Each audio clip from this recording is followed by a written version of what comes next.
Hello viewers and welcome to the Lenten Compass of the Catholic Network Taraba State. I am Reverend Father Nicholas Kabe. The Lenten Compass is a program which accompanies you with reflections and spiritual tidbits during this 40 days period of Lent. Today we shall be talking about fasting as a preparation for something higher. Please stay back, relax, watch and learn. We will be talking about fasting, and we were able to establish the fact that fasting is one of the pillars, one of the three pillars of Lent. This season, your Lenten observance cannot be complete without fasting. And fasting could be channeled in three ways. There could be fasting for repentance, there could be fasting for preparation, and there could be fasting for mortification. However, today I want us to concentrate on fasting as a preparation. In Matthew chapter 4 verses 2, Jesus fasted for 40 days and 40 nights. And this fasting he fasted was in order for him to prepare for the mission that laid ahead. It was immediately after his baptism that the Spirit led him into the desert for him to fast. And there, my dear friends, is where we have one of the basis for fasting, especially for the period of 40 days, because Jesus fasted for 40 days and 40 nights. We also in the Catholic Church also fast for 40 days and 40 nights during the period of Lent. And if you look at it, Jesus did not fast for repentance. There was no need for him to fast for repentance because he was sinless. He had no sin. He needed no atonement for his sins. So if he needed no atonement for his sins, then you will understand that his fasting was, strictly speaking, for preparation. And it is also in the fasting of Jesus that you discover that fasting is not merely a physical practice for show or spiritual accomplishment. And Jesus Christ himself said this when he spoke about the parable between the Pharisee, the parable of the Pharisee and the tax collector in Luke chapter 18 verses 10 to 14, where he showed how the Pharisee knelt before the temple, before God, and was telling him how he was an upright and righteous Jew, keeping the law, fasting more than even that was required of him, and things like that. It was as if he was boasting, he was counting his accomplishments, his spiritual accomplishments. Fasting is not for us to show that we have arrived, we are a big man in the spiritual life. It is not for that reason that we fast. It is not for us to count our spiritual accomplishment. It is not for us to impress people. It is for us to draw closer to God, and it is a practice for us to cultivate that inner life, a disposition to God's grace. When you fast, you dispose yourself to receive God's grace. And when we look at it again in the Old Testament, we will see also the traces of fasting as a means of preparation in that regard. And especially this fasting as a means of preparation comes very loud in, for instance, the book of Judges chapter 20 verses 26, where the Israelites, when they had some little squabbles with the Benjaminites, the Benjaminites also were part of the Israelites, but they fell apart.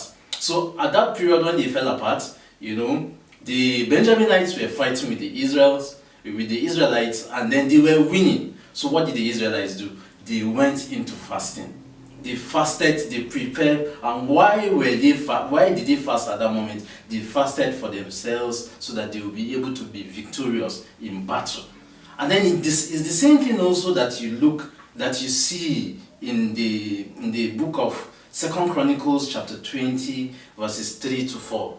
Jehoshaphat, when he was surrounded as the king of Judah at that time, when he was surrounded by enemies, especially the Edomites, when they were approaching, and then the news reached his ears that the Edomites were coming, they were going to attack him. What did he do? He went into fasting also. He fasted. Why did he fast? He fasted so that he will be victorious in war. So it means, therefore, that fasting as a preparation is also a means for us to prepare to be victorious in war, to be victorious in battle. And my dear friends, that we are in a war, especially in the war. When you are in the war, you are fighting against especially spiritual forces, against the devil and his demons and even his cunning ways. And fasting helps us to fight this battle very well. Just as fasting helped the Israelites and helped Jehoshaphat, the king of Judah, and his people to be victorious in war, so also fasting makes us victorious. It's a means of preparation for us to be victorious, because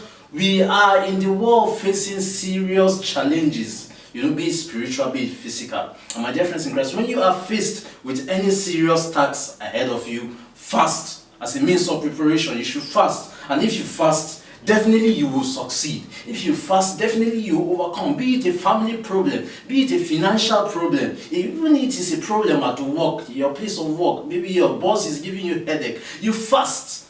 When you're in school, you are faced with maybe a difficult subject, a difficult teacher, it's seemingly a difficult teacher, then you should also fast. There are different reasons, there are different purposes why we should fast, especially to invoke the help of God in our situation, whether it is physical or it is spiritual. If you fast, you'll be able to overcome every difficulty. No wonder when Jesus even fasted, he was able to overcome the temptation. He went to the desert not to be tempted, but eventually it was it was in the process of his fasting that the devil tempted him. If not for his fasting, I'm not sure he will have overcame that temptation that the devil leveled against him. So fasting also helps us to be able to overcome temptations. You can stand up to any force. As a matter of fact, you yourself will become a formidable force to any force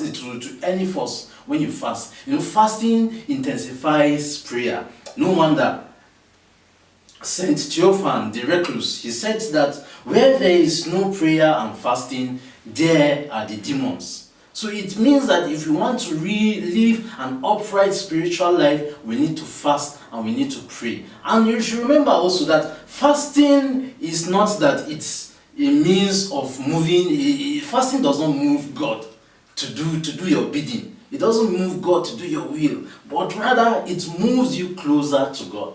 Fasting moves you closer to God. You become closer to God so that you'll be able to align your will to His will. You'll be able to say, yes, Lord, I want it this way. It is like saying, Lord, what do you want me to learn from this situation? That is what fasting does. So that is why we say fasting intensifies prayer. It makes you become more disposed to the grace of God, more disposed to the will of God. So my dear friends, go and fast in this season of Lent so that you'll be able to become spiritually fortified and physically fortified. God bless your fasting season. You have all heard it. Thanks for watching. We want to thank those who have supported us in this program, particularly the parishioners of the parishes within Jalingo who have supported this program. God bless you richly. In case you have missed this program and you want to watch it again or you want to contact us, please, the numbers are scrolling on the screen. And if you have missed it and you want to watch it again, you can also go to the YouTube channel also on the screen. And while you are there, don't forget to subscribe. Thank you for being there. Till we'll come your way once again. Bye for now.